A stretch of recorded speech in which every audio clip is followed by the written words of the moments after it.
माना कि जग की नजरों में उनका प्रेम अधूरा आधा है, पर हर मंदिर हर कण में कृष्ण के संग बस राधा है। दोस्तों, राधे श्याम ये दो शब्द अटूट प्रेम का हिस्सा माने जाते हैं। भले ही एक दूसरे के कभी हो नहीं सके, लेकिन फिर भी एक दूसरे के साथ ही हमेशा नाम लिया गया। कृष्ण के जन्म, राधा के जन्म, उनकी दोस्ती की कहानियां तो बहुत प्रचलित हैं, लेकिन क्या आप जानते हैं कि राधा की मृत्यु कैसे हुई थी? कैसे उनकी प्रेम कहानी अधूरी रह गई थी? नहीं तो आइए जानते हैं। क्या राधा काल्पनिक थी? कई लोग कहते हैं कि राधा सिर्फ काल्पनिक थी। कारण यह है कि भागवत जिसने भी पढ़ी है उसका कहना है कि सिर्फ दसम स्कंद में ही महारस का वर्णन हो रहा है। वहीं एक जगह राधा के बारे में बताया गया है कि वो भी रास कर रही हैं और आनंद ले रही हैं। अलग अलग ग्रंथों में राधा और कृष्ण की गोपियों का अलग वर्णन है। एक जगह यह भी लिखा है कि कृष्ण की 64 कलाएं ही गोपियां थी और राधा उनकी महाशक्ति, यानी राधा और गोपियां कृष्ण की ही शक्तियां थी जिन्होंने स्त्री रूप ले लिया था। राधा और कृष्ण के प्रेम का असली वर्णन मिलता है गर्ग संहिता में। गर्ग संहिता के रचयिता यदुवंशियों के कुलगुरु ऋषि गर्गा मुनि थे। गर्ग संहिता में राधा और कृष्ण की लीलाओं के बारे में बताया गया है। राधा कृष्ण के प्रेम के बारे में बताया गया है। इस संहिता में मधुर श्री कृष्ण लीला है। इसमें राधा जी की माधुर्य भाव वाली लीलाओं का वर्णन है। श्रीमद् भगवत गीता में जो कुछ सूत्र रूप से कहा गया है, गर्ग संहिता में उसी का बखान किया गया है।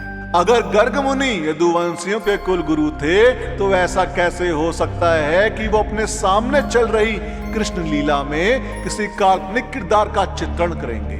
यहीं से मिलता है राधा के सत्य होने का प्रमाण। क्या कृष्ण ने राधा को धोखा दिया था?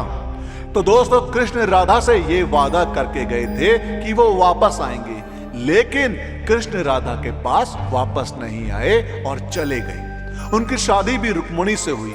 कहा जाता है कि रुक्मिणी लक्ष्मी का रूप थी और उन्होंने कभी कृष्ण को देखा नहीं था, फिर भी उन्हें अपना पति मानती थी। जब रुक्मिणी के भाई रुक्मी ने उनकी शादी किसी और से करनी चाहिए तो रुक्मिणी ने कृष्ण को याद किया और कहा कि अगर वो नहीं आएंगे तो वो अपनी जान दे देंगे। इसके बाद ही कृष्ण रुक्मिणी के पास गए और उनसे शादी कर ली। कृष्ण के वृंदावन छोड़ने के बाद से ही राधा का वर्णन बहुत कम हो गया।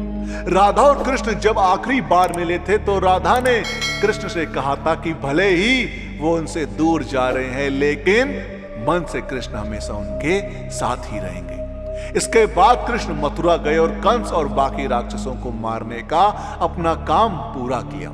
इसके बाद प्रजा की रक्षा के लिए कृष्ण द्वारका चले गए और द्वारकाधीश के नाम से लोकप्रिय हुए। फिर क्या हुआ राधा का?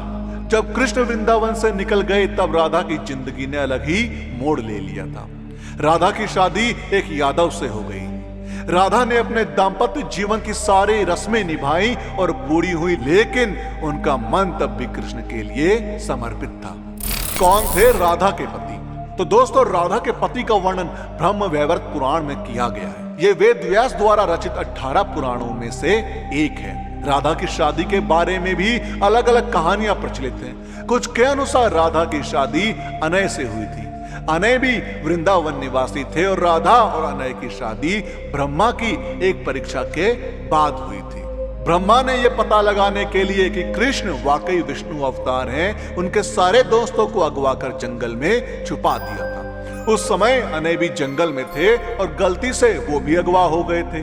इसके बाद कृष्ण ने सभी दोस्तों का रूप लिया और फिर सभी बच्चों के घरों में रहने लगे। इसके बाद अनय रूपी कृष्ण की शादी राधा से हुई थी। कैसे हुई राधा की मृत्यु? दोस्तों, लोक कथाओं के अनुसार अपने जीवन के अंतिम दिनों में राधा ने अपना घर छोड़ दिया था और कृष्ण से मिलने द्वारका चली गई थी। जब आखिरकार ये दोनों मिले तो दोनों ने कुछ नहीं कहा।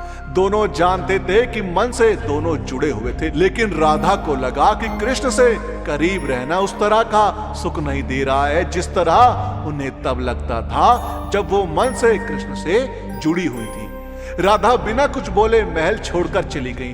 अंतिम क्षणों में कृष्ण ने राधा की अंतिम इच्छा पूरी की, जिसमें उन्होंने राधा को सबसे मधुर बांसुरी की धुन बजाकर सुनाई। इसके बाद ही राधा जी कृष्ण में विलीन हो गई। आपको बता दें, किसी भी पुराण में राधा की मृत्यु का वर्णन नहीं मिलता। क्यों नहीं मिल पाए राधा श्याम? दोस्तों, गर्ग संगीता के गोलोका कांड में देवऋषि नारद और मिथिला नरेश के बीच का संवाद बताया गया है। ये राधा और श्री धामा के श्राप के कारण हुआ था कि राधा और कृष्ण को 100 सालों का वियोग झेलना पड़ा था। श्री गर्ग संगीता के विश्वजीत कांड के 49वें अध्याय में एक और कहानी लिखी गई है। कहा गया है कि राधा और कृष्ण 100 साल बाद सूर्य ग्रहण के दौरान होने वाले एक यज्ञ में मिले थे, जो कुरुक्षेत्र में हो रहा था। इस दौरान राधा को योगेश्वर भगवान अपनी रानियों और गोपियों के साथ ले गए द्वारका।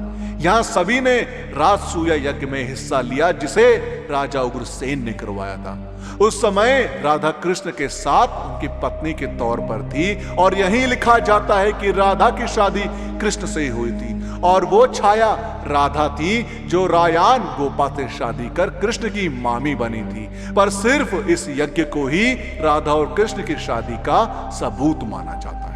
दोस्तों, आपका राधा कृष्ण से जुड़ी इस घटना के बारे में क्या कहना है, हमें कमेंट्स के माध्यम से जरूर बताएं। और इस वीडियो का पार्ट 2 चाहिए हो तो कमेंट्स में पार्ट 2 जरूर लिखें। और साथ ही साथ अगर आपको हमारी आज की वीडियो पसंद आई हो तो टारगेट रखते हैं 5000 लाइक। अब 5000 लाइक इतने ज्यादा तो है नहीं, तो इस वीडियो को लाइक और शेयर करना ना भूलें। और जिन लोगों ने अभी तक हमारे चैनल को सब्सक्राइब नहीं किया, उनसे मेरी गुजारिश है कि हमसे जुड़े रहने के लिए और ऐसे ही और भी वीडियोस देखने के लिए हमारे चैनल को सब्सक्राइब जरूर करें।